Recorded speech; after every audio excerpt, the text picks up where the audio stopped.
Mi nombre es Osvaldo Cerdas Abarca y es un gusto para mí acompañarles en este primer capítulo del podcast Voces U Latina, del dato al relato, una iniciativa de las Escuelas de Comunicación de la Universidad Latina, Periodismo, Publicidad y Relaciones Públicas.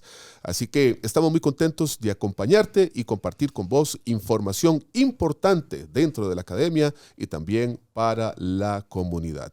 En esta mesa de trabajo, hoy muy bien acompañado para llevarles a ustedes el episodio número 1 de nuestro podcast, la comunicación desde y para ellas, diversidad, equidad e inclusión. Para hablar y abordar este tema me acompañan por acá 3 de nuestros profesores a los cuales doy la más cordial bienvenida. Saludamos a la profesora Laura Montero. ¿Cómo le va, profe? Muy bien, ¿vos? Muy bien, gracias. Bienvenida. Muchas gracias. Ya va agarrando confianza, profe. Sí. Ya vamos empezando, ¿verdad? Sí. Una invitada súper especial que tenemos el día de hoy, la profesora Adriana Orellana. ¿Cómo le va, profe? Hola, un gusto estar por acá acompañándolos. Bienvenida, profe, para abordar estos temas tan importantes que es desde y para ellas el día de hoy. Y completando la mesa de trabajo, el profesor José Pablo Salazar. Profe, buenos días, ¿cómo le va? ¿Cómo están todas y todos? Un gusto saludarlos, un placer estar aquí. Así que bueno, traemos información importante, muy útil, muy valiosa. Como les decía, este es el podcast Voces U Latina, para que no se los vaya olvidando. Voces U Latina, del dato al relato. Una iniciativa, recuerden, del conglomerado de comunicación de la Universidad Latina de Costa Rica. Pero bueno, entremos en materia. En días pasados celebramos el 8M, ¿verdad? El Día Internacional de las Mujeres. Un día que tiene un contexto social para medios de comunicación, pero que muchas veces no trasciende a los datos. Entonces, hoy vamos a hacer un análisis que nos presentó para ese 8 de marzo el Latin Communication Monitor. Entonces, profesor José Pablo, cuéntanos un poquito de esos datos para luego abordar el tema a profundidad. Sí, bueno, de manera breve, voy a referirme a este reporte especial que es una versión a propósito del 8 de marzo de 2023 de este laboratorio, este monitor que en resumidas cuentas lanza evidencia en cuanto a la importancia de las profesiones de la comunicación, específicamente ejercidas por mujeres, para la diversidad, la equidad y la inclusión en diferentes ámbitos y por supuesto para el ejercicio de la comunicación como poder, ¿verdad? Considerado como poder. Este reporte del 8 de marzo, bueno, que se lanzó el 8 de marzo anterior, precisamente postula y se refiere a diferentes estudios que se han realizado en América Latina y que logran demostrar con números duros el rol de las mujeres comunicadoras para el ejercicio o lograr por lo menos acercarnos un poquito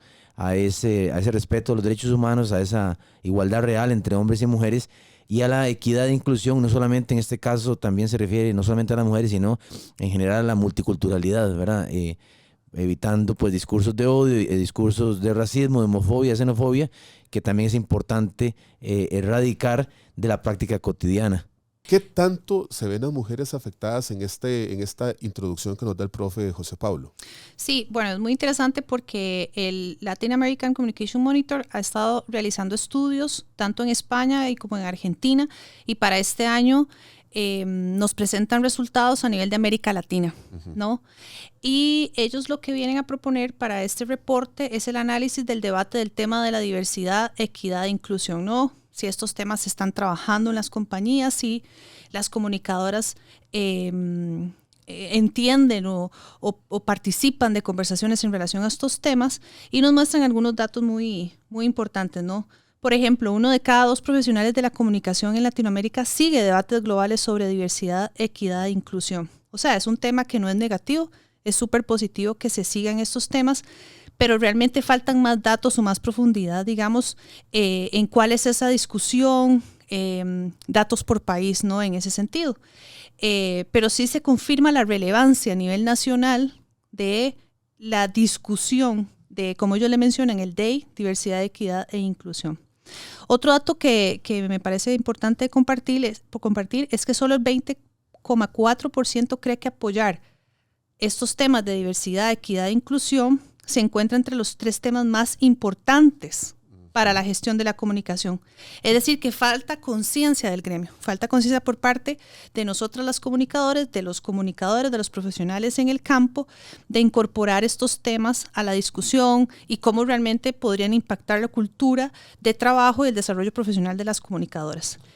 O sea, profe Laura, 20%, es relativamente muy poco. Correcto, entonces vemos ahí como una falta de conciencia como de la importancia, ¿verdad? Porque algunos datos del reporte, digamos, también nos muestra en ese sentido que hay más hombres, ¿verdad?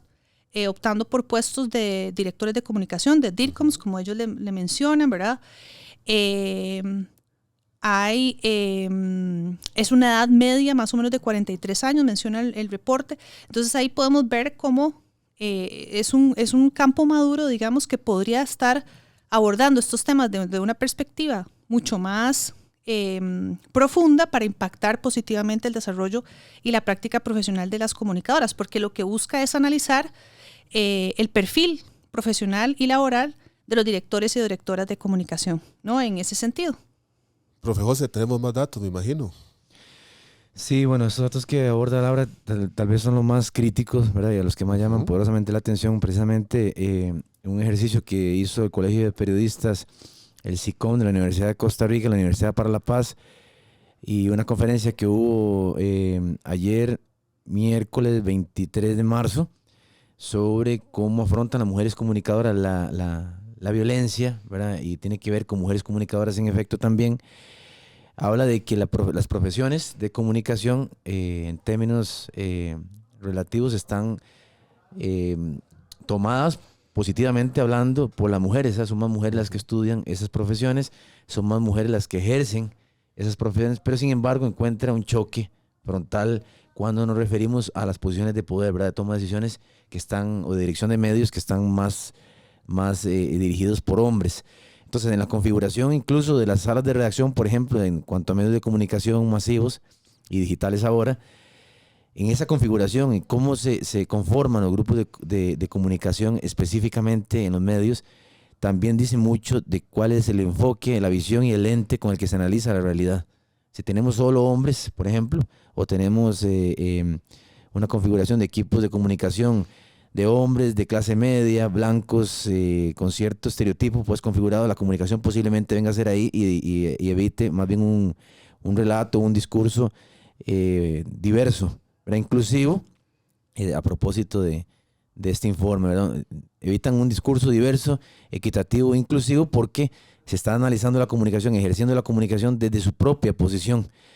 Esto, viendo en cuanto de nuevo al Latin American Communication Monitor, el 63% de las personas profesionales en actividades de relaciones públicas, comunicación estratégica son mujeres, y el 59% ocupan estos puestos de dirección, ¿verdad? Que es importante. Sin embargo, ¿cómo se ve eso reflejado, ¿verdad? En el ejercicio de la comunicación como ejercicio de poder, pero también como ejercicio cultural para la construcción, en efecto, de una cultura de diversidad, de equidad y de inclusión, no solamente para ellas, sino para los diferentes grupos a los cuales me refería al inicio, ¿verdad?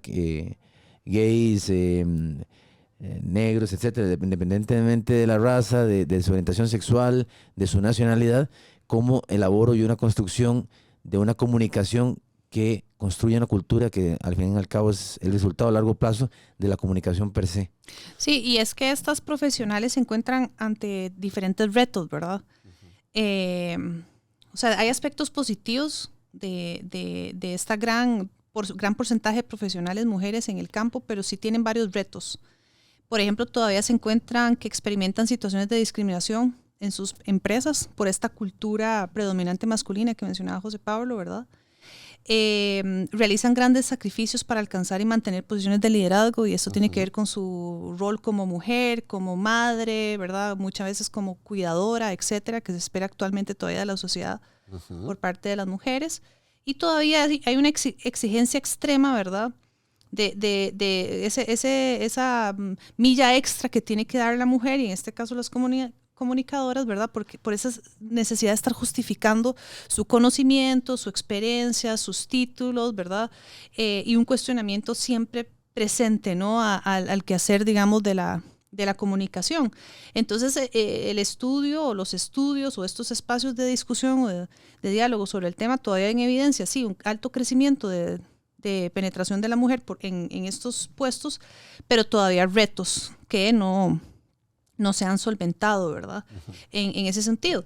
Y la mujer viene a tener características muy positivas, que también el reporte lo evidencia a nivel de su liderazgo. Es un liderazgo inclusivo, democrático, de comunicación empática, ¿verdad? Que muchas veces son competencias y prácticas a nivel de gerenciar o de liderar proyectos que más bien aportarían muchísimo a las empresas. Uh-huh. Tanto así que el reporte en un momento nos indica que esta filosofía, esta cultura de que haya más equidad o que por lo menos se discuta, bueno, estamos siendo inclusivos, estamos siendo diversos, se dé más en la empresa privada que en las empresas públicas, en las instituciones públicas. Y yo diría que, bueno, que a la empresa privada también le conviene poner estos temas a discusión porque hace más eficiente su recurso humano, ¿verdad? Ahí dejaría la duda si es que quieren realmente ser diversos, equitativos, inclusivos, o es una estrategia para rentabilizar el trabajo de sus colaboradores. Ahí habría que poner ese discurso en análisis porque lo que para mí una empresa lo que va a querer es, pues obviamente ver cómo maximiza el trabajo del recurso humano. Pero bueno, eso es para otro podcast, ¿verdad? Así es. Estás escuchando Voces U-Latina, un podcast de las escuelas de comunicación de la Universidad Latina de Costa Rica. Hoy, en este primer episodio, estamos abordando el tema la comunicación desde y para ellas, diversidad, equidad e inclusión. Un tema muy interesante, pero bueno, profes, ya escuchamos algunos datos, pero sería interesante ahora sí hablar de relatos. Entonces, no sé, profe Adriana, antes de entrarle ya a números sólidos de una investigación, que todavía no vamos a entrarle a eso, pero queremos escuchar un poco lo vivencial. Profe José, estamos escuchando que a las mujeres les cuesta mucho, o digamos, la sociedad no ha logrado abrir esa brecha entre hombres y mujeres en carreras propias de comunicación, ¿verdad? Entonces, para hablar un poquito de relatos, sí, brevemente, profe Adriana, bienvenida. A usted en su experiencia laboral, ¿le ha costado conseguir trabajo? Bueno, vamos a ver que yo no soy comunicadora como tal, ¿verdad? Yo soy psicóloga, entonces me muevo por otro ámbito. En este caso, pues en mi área laboral, como tal, no he visto como una mayor como brecha entre hombres y mujeres, porque si nos vamos a las estadísticas, son más mujeres las que estudian mi carrera que hombres, ¿verdad? Entonces casi somos mayores las mujeres las que ejercen esta carrera. Y puede haber una tendencia inclusive a la, por parte, digamos, del paciente, a la elección tal vez de una mujer para llevar su proceso terapéutico. Entonces es un poco diferente a lo que ustedes estaban comentando de los datos, pero yo creo que a nivel general, en las diferentes carreras sí hay una brecha, ¿verdad?, entre la mujer y el hombre en cuanto a al trabajo, ¿verdad?, en cuanto al acceso o a la elección, inclusive de la persona aún teniendo las mismas habilidades. Muchas veces se ha hablado inclusive de la parte salarial, ¿verdad?, que aún teniendo el mismo puesto, hay una brecha en cuanto a esta parte. Entonces, a pesar de que podamos hablar de que sí hay una apertura a nivel social, yo lo que considero es que es un proceso que se ha venido dando y es un proceso que se va a ir dando, tal vez no tan rápido como nosotros queremos que se dé a nivel social, ¿verdad? Sino va a ser algo paulatino que definitivamente va a llevar algunas generaciones para lograr llegar a esa equidad, a esa diversidad que nosotros estamos buscando. Pero creo que las luchas que estamos dando día a día en las diferentes áreas de trabajo que tenemos, nosotras las mujeres, inclusive con el apoyo de hombres, ¿verdad?, que nos están en esta misma lucha con nosotras, hace que pues vamos avanzando ahí, día a día. Bueno, entonces como una cara, ¿verdad? Una realidad de los entornos laborales en psicología. Pero ahora sí, escuchemos a la publicista. No me mire así, profe, porque ya, ya me asustó. Tengo muchas historias. Bueno, cuéntenos alguna, porque ahorita más adelante vamos a tocar un tema de una investigación que se está llevando a cabo en Costa Rica, que la están ejecutando allá por ese lado, a la par de... No. Háblenos de algunas de esas experiencias, profe, usted como publicista y todo lo que le ha tocado vivir, porque sabemos que tal vez muchos estudiantes de comunicación de nuestras escuelas están escuchando este espacio y les interesa escuchar historias, anécdotas. Sí, bueno, de hecho a nivel de investigación para incorporar ese tema, es el analizar el campo profesional, ¿verdad? Cómo se ha desarrollado, por qué factores ha sido impactado, etcétera, a nivel de género, digamos, que en este caso sería las mujeres en la comunicación, las mujeres en la publicidad, es un tema reciente de investigación, ¿verdad? No muchos centros lo abordan, hay pocos datos a nivel nacional, entonces, bueno, me parece súper bien que en los últimos 5 años se haya como despertado esa curiosidad por parte y esa responsabilidad por parte de los investigadores e investigadoras de no solamente investigar sobre temas o fenómenos, digamos, del campo de la comunicación, sino a su vez el campo en sí, ¿no? Y eso también ha impactado las investigaciones que se han hecho a nivel de sociedad, ¿no? Y que ahora vamos más adelante a hablar sobre el tema de violencia de género en digital. Yo podría agregar, digamos, como a nivel anecdótico, digamos, o histórico, personal, que sí, ¿verdad? A nivel laboral ha sido un reto para mujeres que tenemos muchísimos años de trabajar en el gremio, digamos, que llevamos 20, 25 años trabajando.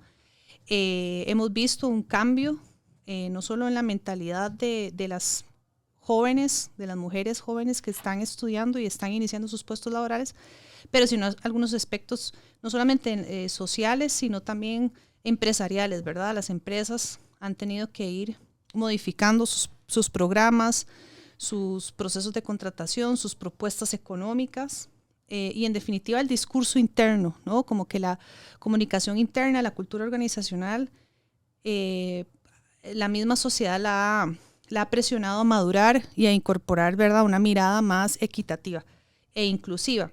Yo todavía pienso que hay mucho trabajo por hacer, todavía hay brecha salarial, todavía las negociaciones a nivel de contratos con proveedores, con clientes, si usted trabaja de manera independiente, todavía en muchas actividades académicas o muchas actividades públicas no hay mujeres, ¿verdad? Hay muchas mujeres de comunicación trabajando en puestos medios o en puestos de primera entrada, pero muy pocas a nivel gerencial, muy pocas dueñas de negocio, dueñas de empresas, en juntas directivas, en puestos altos, ¿no? Puestos de liderazgo alto, y entonces, bueno, tendríamos que ir hacia eso.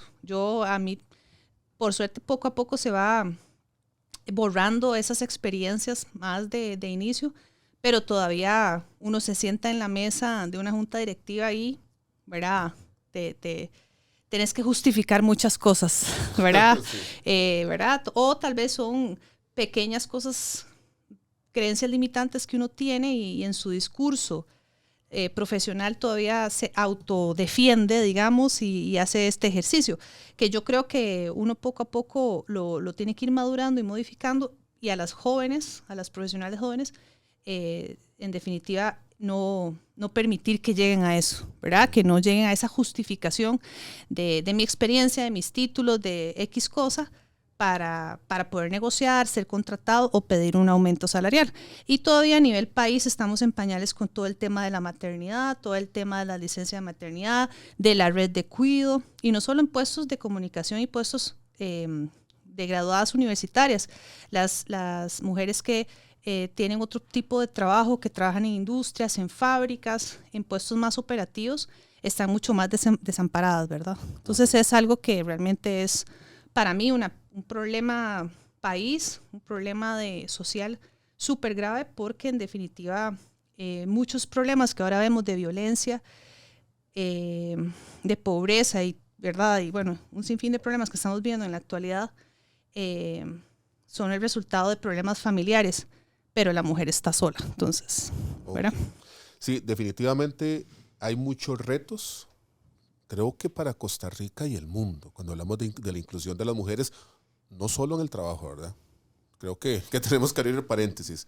No solo en el trabajo, porque, bueno, ustedes que se encargan de investigar, ¿verdad? De analizar eventos, fenómenos sociales, y bueno, de mi parte, que es la extensión universitaria, vemos, por ejemplo, un dato curioso. Vamos a hablar un poquito de extensión, creo que este tema nos da. Nosotros en las jornadas de capacitación empresarial, para que ustedes tengan una idea, de todas las personas que participan, puedo decirles que un 80% son mujeres, que son las que emprenden, las que se animan a ir con iniciativas propias, y aún así son negocios de todo tipo, de toda diversidad. ¿Y por qué les comento esto? Porque hay un común denominador que todas nos comentan. ¿Cómo cuesta entrar en los negocios en este país? Entonces, si cuestan los negocios, ahora más en las áreas laborales y de toma de decisiones, que creo que es la búsqueda, ¿verdad? De estas nuevas, digamos, no es una nueva tendencia de pensamiento, pero sí, digamos, una nueva política pública, creo yo, que necesita el país para incluir a las mujeres. Pero ahora vamos a abordar un tema que nos llama la atención, ¿verdad? Que se desprende del Observatorio de la Comunicación Digital, uno de los proyectos que se ha venido desarrollando en la Facultad de Arte, Diseño y Comunicación Colectiva de la Universidad Latina de Costa Rica. Hay un tema que llama mucho la atención, que es una investigación que se puso en marcha acerca de la violencia política digital contra las mujeres, ¿verdad? En este caso, pues tomando como referencia las elecciones. Bueno, ya sabemos que las redes sociales son un territorio dominado, pero ahora que estamos hablando aquí con nuestra psicóloga de planta, ¿verdad? Con la profe Adriana, ¿verdad? Profe, ¿cómo podríamos definir violencia digital para mujeres? O sea, ¿cómo lo podemos explicar? Bueno, vamos a ver. Violencia digital o violencia como tal es como aquel acto, ¿verdad? Vamos a definirlo así a nivel virtual, que llega como a transgredir a otra persona, a criticar tal vez su parte física, cognitiva, a denigrar a la persona, ¿verdad? Porque pues es muy diferente un ámbito persona a persona, ¿verdad? Porque ahí podemos tener la violencia física y todo. Sin embargo, en el ámbito digital, a veces inclusive esto podría verse un poco, no sé, no tan, se me fue la palabra, pero como literal, como visible, ¿verdad? Pueden haber, ay no, solo es un comentario, ¿verdad? No, solamente es algo que se pasa como cultural, especialmente porque nuestra cultura es como de mucha broma y chota, entonces es como parte de eso a veces, ¿verdad? Y no, hay que tomar en cuenta de que a veces sí es violencia, solo que como estamos a veces un poco acostumbrados a este tipo de broma, ¿verdad? O de comentar lo que yo pienso que debo comentar, porque también tengo esta otra parte de libertad de expresión.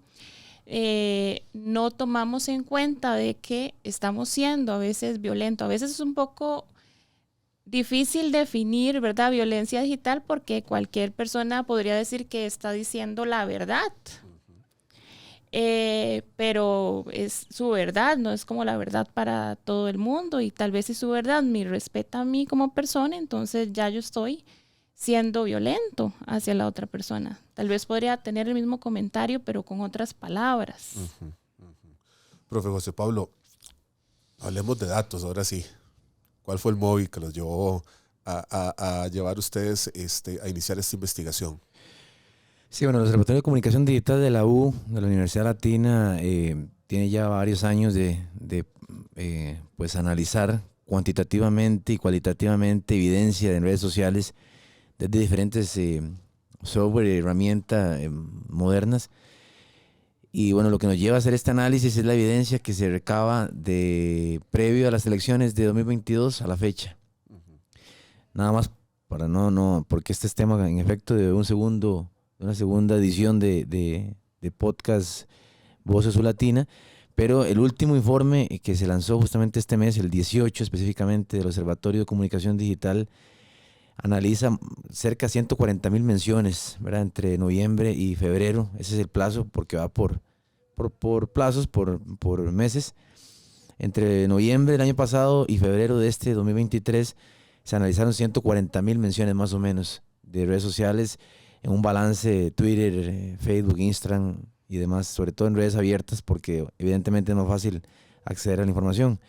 Y de esa evidencia, de ese conjunto de menciones, el 48% es considerado y analizado como violencia digital contra las mujeres específicamente, ¿verdad? Por el mero hecho de ser mujer, por el mero hecho de existir a veces, pero también relacionado principalmente con el aspecto que analiza el observatorio, que es la política. Uh-huh. Entonces se hace como le digo, es tema para ampliar luego, pero se hace una segmentación por mujer política que sale en ese momento, ya sea coyunturalmente o porque su rol es muy sistemático en su gestión política, pues, por ejemplo, diputadas, ¿verdad?, que normalmente salen en medios de comunicación o en redes sociales, y ahí entra estas diferentes formas de violencia, ¿verdad?, que puede ser tácita, puede ser disimulado, puede ser directa. Uh-huh. Directa, amparado un anonimato, y amparado también porque el acosador, ¿verdad?, o quien violenta en ese sentido desde el discurso, no lo hace solo. Uh-huh. O es anónimo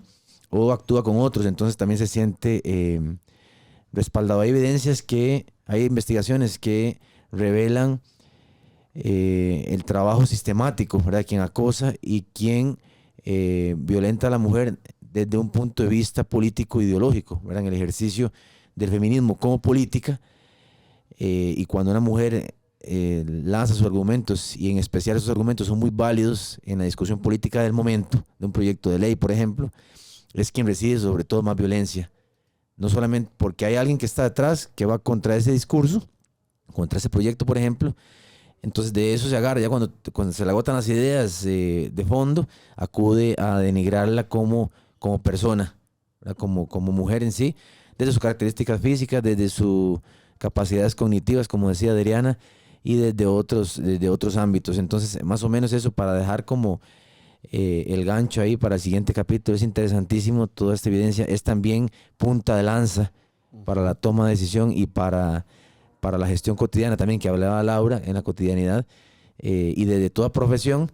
Pero creo que este informe, retomándolo, el de Latin American Communicator Monitor, es fundamental porque cuando combinamos la comunicación, la cultura y los medios, ¿verdad?, esa triada fascinante, bueno, que a nosotros por lo menos en esta mesa nos apasiona, construimos cultura, ¿verdad?, y es a partir de la mujer con un micrófono al frente, con su voz y por supuesto las políticas, es que tienen el poder de cambiar, ¿verdad? Tal vez no tienen tal acceso tan directo las mujeres que ejercen medicina, por ejemplo, o ciencias de la salud, ciencias exactas, sino las comunicadoras tienen ese poder, ¿verdad?, de combinarse con los medios de comunicación, con el conocimiento, para poder entonces ejercer esa impronta. Decía Simone de Beauvoir y Jean-Paul Sartre, ¿verdad?, dos referentes de la segunda oleada de feminismo específicamente, que todo sujeto se afirma, trasciende a través de los proyectos propios, a través de la acción y del hacer. Bueno, y qué mejor que ejercer esa defensa de las mujeres, o esa búsqueda más bien de la igualdad real entre hombres y mujeres desde la comunicación, siendo la inmanencia, como le definen ellos, que alguien no trasciende porque acepta su cosificación, y ese es el problema también del no hacer, ¿verdad?, del no ejercer la comunicación y el no defender a través de cualquier trinchera que hablemos, pero en el no hacer también es aceptar el rol secundario. No, buenísimo. Otra vez el dato que nos arrojó 48% del volumen, del volumen de evidencia, por lo menos de este último reporte, ¿verdad? Reitero que son reportes periódicos. Este último de noviembre, del 7 de noviembre a febrero de 23, 140,000 menciones, y de esas más del 40%, casi 50% son evidenciados como violencia digital contra las mujeres específicamente, porque hay violencia, como decía Adriana, de todo tipo. La gordofobia, por ejemplo, o sea, la crítica a alguien por su peso, por su tamaño, etcétera. pero también vienen otras manifestaciones de violencia, racismo, homofobia, xenofobia, etc. Sí, tenemos definitivamente que abordar este tema. Yo creo que para nuestro segundo capítulo vamos a entrarle ya a un estudio más minucioso, un análisis, ¿verdad?, más puntual, para ir explicándole a todos nuestros seguidores sobre este tema que verdaderamente no solo se queda ya en entornos laborales ni sociales, sino que trasciende ya también a la parte digital. Pero bueno, para ir cerrando, amarrando el tema del día de hoy que hemos estado desarrollando, ¿verdad? La comunicación desde y para ellas. ¿Qué le podemos decir a las muchachas, a las mujeres que estudian comunicación para estos próximos años? Un mensaje positivo, alentador, profe Laura. Bueno, siempre recuerdo a una de las asesoras personales de Hillary Clinton, que escribió un artículo muy conocido para el New York Times, que lo podemos poner en los comentarios del podcast, sobre que las mujeres no lo podemos tener todo, ¿verdad? Uh-huh. Entonces, generó mucha controversia, mucha discusión, porque es una de las premisas, ¿verdad?, con las que uno crece, o se puede tener todo o no, porque incluye todo el tema desarrollo profesional, desarrollo personal, familiar, etcétera. Y sí, el tener hijos, la maternidad te puede potenciar o atrasar, depende cómo es tu contexto de vida. Yo lo que pienso es que, indistintamente de la vida que quieran llevar a cabo, ¿verdad?, cuáles son sus sueños, sus deseos, sus metas, estas chicas que vienen con un talento increíble y con otra mentalidad. Creo que lo más importante es, yo creo que es pensar, si tenemos un negocio como empresarias, o sea, pensar de esa manera, esa mentalidad. Y por otro lado, creo que, como dice Sheryl Sandberg, también otra gran persona de los negocios y de todo este movimiento de empoderamiento femenino, hay que sentarse en la mesa. Es decir, nunca quedarnos afuera de la mesa. Es una metáfora que nos tenemos que sentar a negociar, a solicitar, a discutir, a hacer valer nuestros derechos y deberes como cualquier ser humano en este mundo, ¿verdad? Entonces, desde ahí, hacernos responsables de nuestra vida, de nuestras decisiones y, como decía José Pablo, de hablar, ¿no? Tomar el micrófono y compartir nuestras ideas. Así es, ya empezamos hoy con 2 mujeres, porque también esperaríamos ver acá estudiantes de nosotros, ¿verdad? Chicas, hablando de su experiencia, pero creo que el tema da para mucho. Profe Adriana, su mensaje final para nuestras escuchas.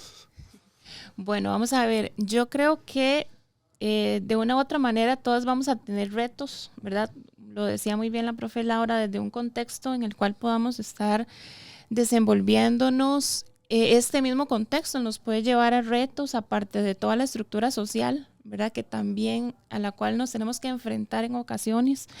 Entonces es como no pierdan de vista su objetivo, ¿verdad? Y traten de tal vez buscar maneras de afrontamiento diferente, si tienen alguna situación, apoyo, para que puedan irse abriendo camino y desenvolviéndose a nivel profesional y también personal, ¿verdad? Porque yo pienso que la integridad como personas es muy importante. Entonces sí está bien el ámbito personal, pero también el profesional, pero también un elemento que tenemos que desarrollar como mujeres es ese ámbito personal para poder creer en nosotras mismas, y esto nos potencia como profesionales.